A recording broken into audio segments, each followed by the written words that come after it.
Hello viewers, welcome back to the channel. In this video we're going to take a look at this wonderful PC that I've just built and why I've built it. So regular viewers on this channel will have noticed that I've got into sort of vintage computing, vintage PCs and all that sort of stuff. Now I've always been into PCs, that's not a new thing. It's just of late I've not really been bothered that much, but I've been getting all a bit nostalgic. And I've had in my mind, I've always wanted to build myself a Voodoo 2 SLI system, because I did have one back in the day. I used to do a lot of gaming on it. In fact, I actually remember buying my first Voodoo 1 card, a Diamond Monster 3D, and then I switched to Voodoo 2 and then Voodoo 2 SLI, and then eventually I went to nVidia. But I've always had a soft spot for the 3DFX stuff, and I've really wanted to build a dual Voodoo 2 system for quite a long time. Now the story behind this was a few weeks ago, months probably actually, I spotted this wonderful motherboard on eBay and I had to have it because it's a dual Pentium Pro, and I went, that is just awesome. I just have to have it. Now when I got it, I thought, what am I going to do with it? And I had this crazy idea that I would turn this into a dual Voodoo 2 system. So I thought it'd be quite cool to have dual Voodoo 2 and dual Pentium Pro. I thought that's got a huge amount of coolness factor on it. But once I started thinking about it, it wasn't going to be the best option. There's not many games can run multi-processor.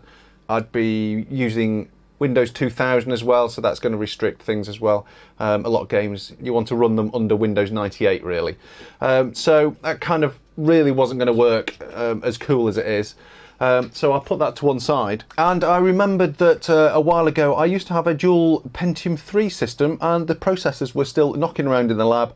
They've been rattling around in plastic boxes and all sorts of stuff for at least 10 years, and I wondered maybe I could use these, because here it is. This is the Pentium 3 Tualatin 1.4 gig with the 512k of cache, and I had a pair of these. So what I've done, I've built a system around the Tualatin 1.4 gig. So that's the story about how I ended up on the CPU. So let's take a look at the rest of the details. Right, so for the case, you can see I've gone for a modern case. I actually did consider using an old beige box and actually make it look like a bit of an old school beige PC. But I thought, no, I want to build something that looks a bit nicer. So I went with this Fractal Design Focus G case. One of the reasons I liked about this was it still had two 5¼ inch drive bays, which is obviously quite useful for when you're doing a vintage stuff and you need CD-ROM drives and floppy disks and all that sort of stuff. Taking a look inside, we have an Intel D815 EEA2 815 chipset motherboard, which is perfectly compatible with the Tualatin.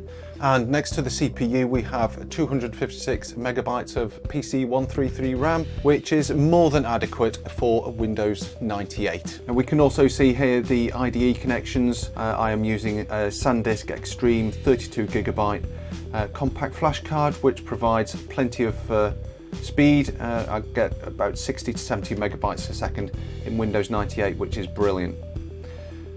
I'm using the onboard sound, which is a SoundMax chipset. This does actually provide all the DOS compatibility through Windows for all the games I've actually tried so far, so that works really well, and it means I didn't have to install a separate card to provide the sound.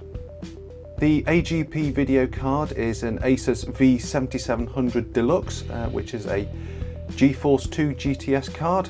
This is actually my original card that I bought in the day, and it was actually the reason why I sold my original Voodoo 2 SLI setup. So I think it's a really nice thing to actually reunite it with some Voodoo 2 cards and actually have them working together. Now this actually has my own heatsink on it, which I had to put together because the original fan died long ago. So this is some homebrew thing that I've put together, but it works really, really well. And I've actually added on a speed dropper just to drop the noise of the fan down a little bit. And now we can see the Voodoo 2 cards. So these are both Creative Labs CT6670s. Originally, I bought a 12 megabyte one, and then I thought I'd bought another 12 megabyte one, but it actually turned out to be only 8. So I actually had to go through the process of upgrading this card to a 12 megabyte one. If you want to see details about how I actually did that, there will be links in a card up in the top there, and also down in the video description. So at the moment there is no cooling on the Voodoo 2s. I've got them separated nicely, so there is a fair bit of airflow through them, but if I want to overclock these, I might consider putting heatsinks actually on the 3DFX chips, just to keep them a little bit cooler.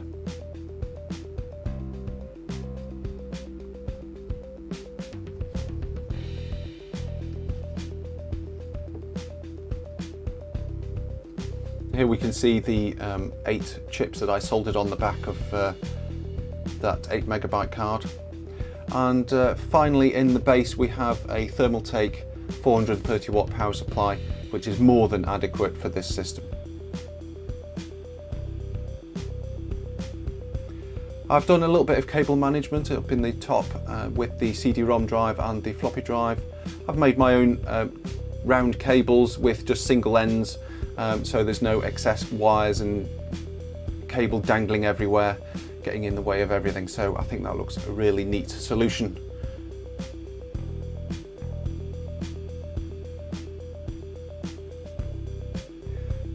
And over on the rear we have all the usual ports.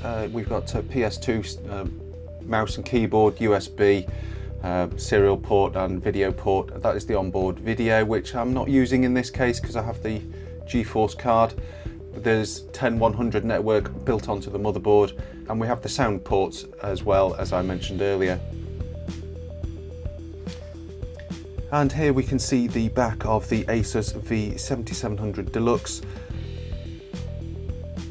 Being the Deluxe model, in addition to the VGA outputs, we also have video capture and S-video and composite video output as well. In addition to that, we have a VR out, which is an option to provide you with 3D stereoscopic vision with these rather fetching LCD glasses. So maybe in the future we'll have a play with that. And of course we have the Voodoo 2 cards. So as you can see, it's going to play all the old games absolutely flawlessly. As we can see, this is the original DOS version of Doom version 1.2. Plays absolutely perfectly as you'd expect, but I really enjoy playing GL Boom, which is a variant of PR Boom Plus. Works brilliantly on this machine. Here it's running on the GeForce card rather than the Voodoo 2s. But yeah, there's so many options to tweak your Doom experience here. Absolutely brilliant. Thoroughly enjoying playing through Doom on this one, I can tell you. And that quickly brings us to Sigil, which is an add-on to the original Doom. It's basically another episode that you can play through, and again plays absolutely brilliantly on PR Boom Plus on the GeForce 2 card. I haven't played through this properly yet. It's definitely something I'm going to be doing very soon once I've completed the original Doom. And if you've got Doom, then you obviously have to have Duke Nukem as well. So yeah, this plays brilliantly in the software modes. It'd be nice to find a source port for this one. I might have to have a look. And of course we have Quake here running in software mode. Even at 640 by 480 it works absolutely fine. Plenty of frames per second on this one with all the software rendering blockiness, but obviously I would have been running this with GL Quake back in the day, and that's what you can see here now running on the dual Voodoo 2 cards. Plays flawlessly, can't fault it in any way. It's just like I remembered. I absolutely loved the Quake experience on the Voodoo 2 cards. I spent many hours playing this and Quake World, things like that. I spent many hours online playing it, and it's a wonderful experience. So moving swiftly on to Quake 2, yes, I remember buying this in the day and had it on Voodoo 2 SLI, so it's great to see it again. This is another one that I'm going to need to play through again and re-enjoy the whole experience. Yeah, Quake 2 obviously plays really, really well on this system. As you can see, so yeah, I'm going to thoroughly enjoy playing through. Then of course we have the game Unreal. This plays really well on Voodoo 2 SLI with all the details cranked up as far as they'll go. So this is another game that I'm not sure even if I actually completed it back in the day. I have a sneaking suspicion that I didn't, so I'm going to enjoy going through and playing this one start to finish, which I suspect I didn't do back in the day. I think I got hooked on Unreal Tournament. I think I played Unreal Tournament for quite a bit actually, and again plays really well on here. This era is just about the point where the Voodoo 2s and the GeForce cards are starting to play with each other. Probably going to start to want to think about switching over to the GeForce cards rather than the Voodoo 2, but it works brilliantly on SLI on this. It just drops a few frames just now and then when there's heavy action, which you don't get on the GeForce cards. And then of course we have Quake 3 Arena. I never played this in the day, I never had it, I'm not quite sure why, but there we are. So here it is running on the GeForce 2 card. Barely drops below 60 frames a second for most of the time, and yeah, I'm going to be enjoying this one, I think. Now, in terms of what all of this has cost to build, let's go through each of the components. I'll give you prices of what they cost, including all the shipping and everything, so it's literally the final price.